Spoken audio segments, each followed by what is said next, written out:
एक तो कल 25 तारीख आप सबको ध्यान में ही है कि इमरजेंसी आपात काल जो लागू किया था उस समय श्रीमती गांधी जी जी।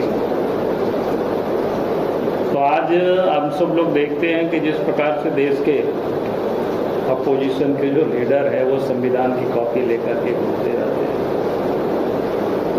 और पिछले चुनाव में इस प्रकार से उन्होंने दुष्प्रचार किया कि मोदी जी आ जाएंगे तो संविधान बदल देंगे, रिजर्वेशन समाप्त कर देंगे। लेकिन वास्तविकता क्या है? अगर संविधान को, जिसे हम कह सकते हैं कि उन्होंने जैसे तैसे कर दी, तो कांग्रेस पार्टी ने की थी और उनकी दादी ही कहेंगे ना हमको, दादी वो कह सकते हैं कि प्रकार से उसको पूरी तरह से उन्होंने कुचल दी थी और इमरजेंसी लगाए। और इमरजेंसी के बाद मीडिया पर भी उन्होंने प्रतिबंध लगाए। यदि कोई भी स्वतंत्रता नहीं थी, सारे नेता जो आवाज उठाते थे विरोध में उन सबको जेल में डाल दिया। जो आज राहुल गांधी घूम घूम करके जो मोदी जी के बारे में जो बोलते हैं, तो मैं कह सकता हूं कि अगर इतना बोलना तो सबसे पहले तो उनको श्रीमती गांधी जी की जो इमरजेंसी लागू किया था और उस समय जिस प्रकार से उन्होंने संविधान को कुचला है, तो उस पर उनको माफी मांगनी चाहिए थी। तो ये जो 25 जून की जो तिथि है वो काला दिवस के रूप में पूरा देश मनाता है और पार्टी ने तय किया है कि हमें भी उस कार्यक्रम को मनाना है। झारखंड में भी सभी जिला में 25 जून को कार्यक्रम मनाया जाएगा।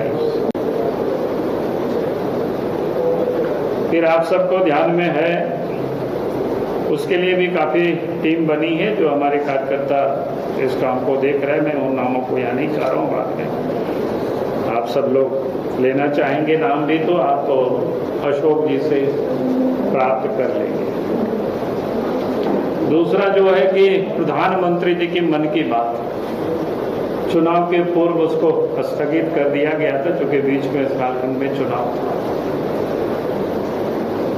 अब मैं ये कह सकता हूं कि 30 जून मन की बात और प्रधानमंत्री जी का जो तीसरा कार्यकाल जो प्रारंभ हुआ, उसमें से ये पहला मन की बात है। और प्रधानमंत्री की मन की बात पार्टी का प्रयास है कि हर बूथ स्तर तक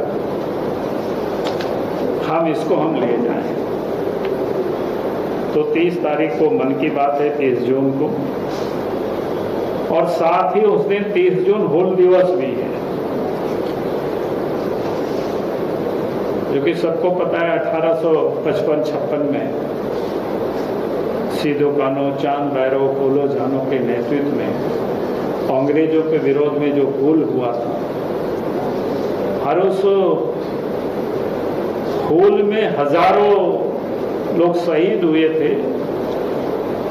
तो 30 जून का ही वो तिथि था, उस दिन ही घोषणा हुई थी, इसलिए 30 जून को पूरे देश में हूल दिवस के रूप में मनाया जाता है। तो उस दिन मन की बात भी है प्रधानमंत्री जी की, और हूल दिवस भी हमारे कार्यकर्ता उसको दोनों ही वहां पर मनाएंगे। मन की बात को भी सुनेंगे और हूल दिवस भी मनाएंगे। फिर तीसरा जो कार्यक्रम है बलिदान दिवस, आप सबको याद है कि डॉक्टर श्यामा प्रसाद मुखर्जी का भी 23 जून उनका बलिदान दिवस था। डॉक्टर श्यामा प्रसाद मुखर्जी भारतीय जनता पार्टी यानी उस समय भारतीय जनसंघ के वो संस्थापक थे। और जम्मू कश्मीर में जो आर्टिकल 370 लगा हुआ था, 370 ही नहीं, उससे पहले तो जम्मू कश्मीर में कोई मुख्यमंत्री नहीं कहलाते थे, प्रधानमंत्री हुआ करते थे। भारत का कानून वहां लागू नहीं होता। तो इन सब चीजों को लेकर के डॉक्टर श्यामा प्रसाद मुखर्जी ने विरोध किया था और उन्होंने कहा था कि भाई एक देश में 2 निशान, 2 विधान और 2 प्रधान, ये नहीं चले। और इसको लेकर के आंदोलन किया और इस आंदोलन को लेकर के सत्याग्रह भी किया बिना परमिट से। उस समय जम्मू कश्मीर को परमिट लेकर के जाना पड़ता था। उनकी गिरफ्तारी हुई और फिर जेल में ही उनकी अनेक प्रकार से हत्या कर दी गई उनकी, तो शहीद हुए वो आज भी हम त्वरित इसका कोई अभी तक उत्तर नहीं मिल पाया, क्योंकि मामला उस समय की जांच नहीं हो। जो 23 जून को हम सब लोगों ने मनाया, लेकिन पार्टी ने तय किया कि 23 जून उनका बलिदान दिवस था और 6 जुलाई उनकी जन्मदिन।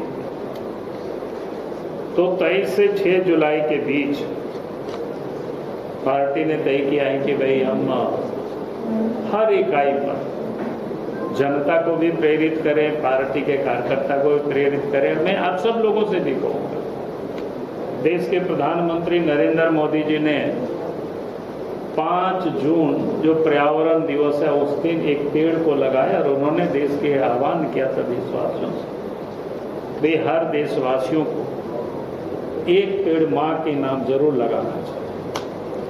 और उसके पीछे के कारण पिछले दिनों हम सब लोग देख रहे हैं किस प्रकार से पर्यावरण जो बिगड़ रहा है या तापक्रम जो बढ़ रहा है। इस साल हम सब लोगों ने देखा किस प्रकार से टेम्परेचर जो बढ़ा है सब जगह, पूरी दुनिया में, और दुनिया सब जगह चिंतित है। तो उसका एक ही उपाय है कि भाई हम अधिक से अधिक पेड़ पौधा को लगावें, हरियाली को हम ले आवें। तो देश के प्रधानमंत्री आदरणीय नरेंद्र मोदी जी ने 5 जून को पेड़ लगा करके उन्होंने देशवासियों से आह्वान किया कि वे हमें माँ के नाम एक पेड़ लगाना। तो पार्टी ने उसको 23 जून से 6 जुलाई जो बलिदान दिवस से लेकर के जन्म जयंती तक हम इस कार्यक्रम को ले जाएंगे। कार्यकर्ता भी लगाएंगे, जनता को भी हम प्रेरित करेंगे ताकि इस धरती को हम सुंदर से सुंदर बना सकें। ये हमने कहा रहे थे कि ये पार्टी का ये कार्यक्रम और घोषित कार्यक्रम था, लेकिन फिर भी हमें लगा कि चूंकि अभी कार्यक्रम हुआ नहीं है तो आप सब लोगों के समझ इसको मैं साझा कर चुका। बाद हम सब लोगों ने कार्यक्रम और भी तय किया है। एक तो आपने देखा कि झारखंड प्रदेश में भारतीय जनता पार्टी को 81 लाख से कहीं अधिक वोट आए, 9 सीटें हम जीते। यानी बहुत बड़ी जनता ने हमें इस प्रदेश में साथ दिया और इसलिए पार्टी ने तय किया है कि वे विधानसभा स्तर पर एक बड़ा कार्यक्रम, जहां पर हमारे कार्यकर्ता और क्षेत्र की जनता को भी और उनका अभिनंदन करना। उस कार्यक्रम में हमारे विधायक, सांसद, नेता लोग उपस्थित रहे। ये तिथि हम सब लोगों ने तय किया है कि अभिनंदन विजय संकल्प सभा, अभिनंदन कार्यकर्ताओं का भी, अभिनंदन जनता का भी, और विजय हुआ उसके लिए भी अभिनंदन है और आने वाला विधानसभा चुनाव के लिए भी संकल्प। तो इसलिए अभिनंदन विजय संकल्प सभा ये झारखंड के सभी विधानसभा क्षेत्रों में करना है। ये 6 जुलाई से 15 जुलाई के बीच, 6 जुलाई से 15 जुलाई के बीच। उस समय पार्लियामेंट भी नहीं रहेगा, उसके बाद पार्लियामेंट होगी ताकि सांसद भी लोग समय दे सके। तो एक तो ये कार्यक्रम, उसके लिए भी कई लोगों का नाम है। हमने कहा कि नाम बाद में अशोक जी से आप सब लोग ले लेंगे। और उसके बाद फिर 5वां जो कार्यक्रम है, विस्तृत प्रदेश कार्य समिति की बैठक। विस्तृत का मतलब है कि बड़ा कार्य समिति हो, जिसमें से हमारे जो मंडल तक की जो कार्य समिति होती है, मंडल के जो पदाधिकारी हैं और ऊपर के जितने भी लोग हैं वो सारे लोग उस सभा में लोग उपस्थित होंगे। ये बड़ा कार्यक्रम होगा। ये 20 जुलाई का ये तिथि हम सब लोगों ने मोटा मोटी ये तय किया। हम लोग कोशिश कर रहे हैं रांची के मोराबादी मैदान मिल जाए। कार्यक्रम तो रांची में ही होना है, लेकिन हम लोग की फर्स्ट प्रायोरिटी है मोराबादी मैदान। अगर वो खाली रहेगा, वो मिल जाएगा, तो हम लोग मोराबादी मैदान को करेंगे। अगर वहाँ दिक्कत होगी तो फिर हम लोग दूसरे मैदान के बारे में सोचेंगे, लेकिन अभी हम लोग उसी पर तय किए। उसके लिए भी कमेटी बनी हुई है कि जो तैयारी करेंगे। फिर इसके बाद जो कि चुनाव के मैदान में हम सब लोग जाने वाले हैं। अब विधानसभा का चुनाव बिल्कुल अब करीब ही है। अब मुश्किल से समय आप कह सकते हैं 3 महीना है, उसी में सब कुछ करना है तैयारी अपने को। एक तो आरोप पत्र बनाने की एक समिति हम लोगों ने गठित किया है। फिर घोषणा पत्र समिति हम सब लोगों ने घोषित किया है। और उसके बाद मतदाता सूची का पुनरीक्षण हो रहा है, उसके लिए भी हम लोगों ने समिति तैयार किया है। और उसके बाद टॉकिंग पॉइंट होता है, भाषण के जो बिंदु होते हैं, हमारे जो लीडर आते हैं बाहर से, क्या अलग अलग क्षेत्र में क्या क्या हो सकता है विषय, क्योंकि अलग अलग हिस्सों में सब बटा हुआ है राज्य। जैसे आपको कोल्हान की जो समस्या है वो संथाल परगना में शूट नहीं करता है। संथाल परगना की समस्या है वो आपको पलामू में फिट नहीं बैठता है। इसलिए अलग अलग क्षेत्र के लिए एक टॉकिंग पॉइंट तैयार करना, जबकि हमारे नेता भी जो आएंगे या फिर हमारे जो राज्य के भी नेता जो जाते हैं उन क्षेत्रों में क्या क्या बिंदु, उसके लिए भी हम सब लोगों ने कमेटी बनाई। फिर आगे अगस्त महीना में आंदोलन का भी कई कार्यक्रम हम सब लोग करेंगे, महिला मोर्चा की ओर से, युवा मोर्चा की ओर से। ये कुल मिलाकर के कार्यक्रमों का एक श्रृंखला है। बाकी शेष जो हम सब लोग तय किए हैं, तो मुझे लगता है कि जो कार्यक्रम था वो मैंने आप सबके समक्ष पूरी के पूरी कार्यक्रम को मैंने रख दिया है। बाकी हमने कहा कि जो नाम है वो आप सब लोग इनसे आराम से ले लीजिएगा। जो राइटिंग जो लिखते हैं उनके लिए काम आएगा। भेजिए, क्या बोलते हैं, ये न्यूज़ के लिए तो हमको लगता है कि बहुत मुश्किलें होगी उतना, और जिसको चलाना होगा तो वो भी कर लेंगे, कोई दिक्कत नहीं है। और मेरा ओर से जितना, मेरे ओर से जो विषय था मैं आपके सबके सामने रख दिया। अगर आपको कुछ इसमें से पूछना हो, कुछ और समझना हो तो आप पूछ सकते हो। और बोले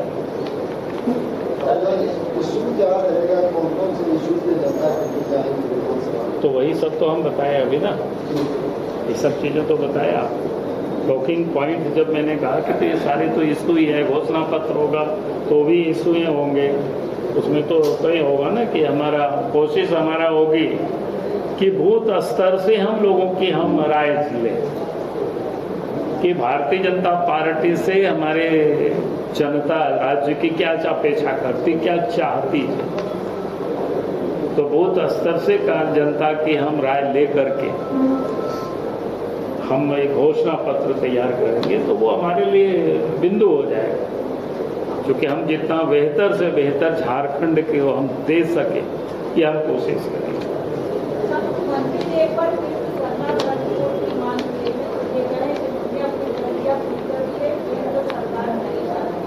क्या कौन सा? देखिए, पहली बात तो मैं ये कहूँगा, जितने भी धर्मावलंबी हैं, सरना से जितनी भी जुड़े हुए जो धार्मिक स्थल है या उनके श्रद्धा का केंद्र बिंदु है, भारतीय जनता पार्टी उसको पहले भी सुरक्षित करती रही है, संरक्षित करती रही है, विकसित करती रही है। और आगे भी भारतीय जनता पार्टी ही करेगी। बाकी तो सिर्फ घोषणाएं करते हैं, क्योंकि उनसे जितनी भी जुड़े हुए आप देखेंगे, जब बीजेपी की सरकार बनी तो आदिवासियों में जिसका जाहिर स्थान था उसकी घेराबंदी करना, उसकी ताकि सुरक्षित करना, उसको डेवलप करना, उनकी जहां जहां भी श्रद्धा स्थल है उसको भी विकसित करने का, चाहे लोगो गुरु हो, चाहे इस प्रकार के, और जहां कहीं भी कोई भी जगह हो उसको हम लोग डेवलप करेंगे, उसको हम लोग विकसित करेंगे, क्योंकि हम चाहेंगे कि आदिवासियों की जो परंपरा है वो उनकी सुरक्षित रहे, उनको हम विकसित कर सके, उनके प्रति जो गर्व कर सके। ये भारतीय जनता पार्टी ही कर सकती है, कोई दूसरी पॉलिटिकल पार्टी नहीं कर सकती। एक सवाल है कि बीजेपी पहली बार झारखंड में 2 बड़े चेहरों को प्रभारी बनाएगी, क्या उनके नेतृत्व पर संदेह है, इसलिए 2 बड़े चेहरों को लगाया गया विधानसभा चुनाव? नहीं, संदेह की कोई बात नहीं। भारतीय जनता पार्टी प्रत्येक राज्य के चुनाव में, अभी भी आप देखे होंगे जिन जिन राज्यों में चुनाव है सब जगह लोगों को लगाएंगे, और केंद्र की ओर से लगाएंगे तो बड़े चेहरे ही लगाएंगे ना। अब क्या चाहते हो, केंद्र की ओर से लगावे और छोटा चेहरा लगावे तो कैसे चलेगा काम, बताओ। पिछली बार 65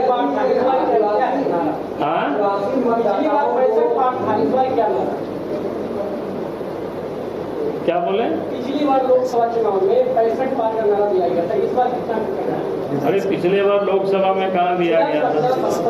हमने कहा कि कल आप सब लोगों के समक्ष, अरे भैया हमारे प्रभारी जी ने क्या कहा कि हम इस विधानसभा चुनाव में, लोकसभा के चुनाव में 52 सीटों पर लीड किए। हमारी कोशिश रहेगी कि उन सारे सीटों को, लीड को हम बरकरार रखते हुए और हम आगे की तैयारी करेंगे।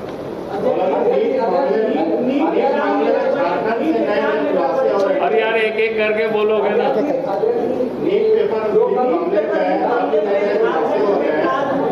अरे यार मैं उधर बोल रहा था।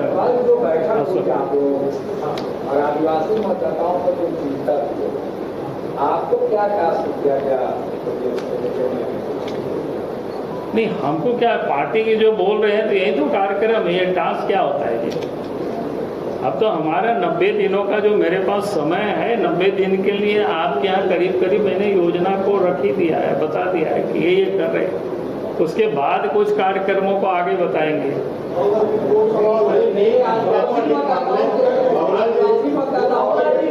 अरे हम कोई इस प्रकार की अलग अलग नहीं करते। जब हमने कहा कि बूथ स्तर से घोषणा पत्र तैयारी के लिए जनता से हम राय लेंगे, तो बूथ में सभी वर्ग के लोग रहते हैं, जिस बूथ में ट्राइबल रहते होंगे वो अपना बताएंगे, बाकी जवाब। अरे उसकी जांच चल रही है भाई।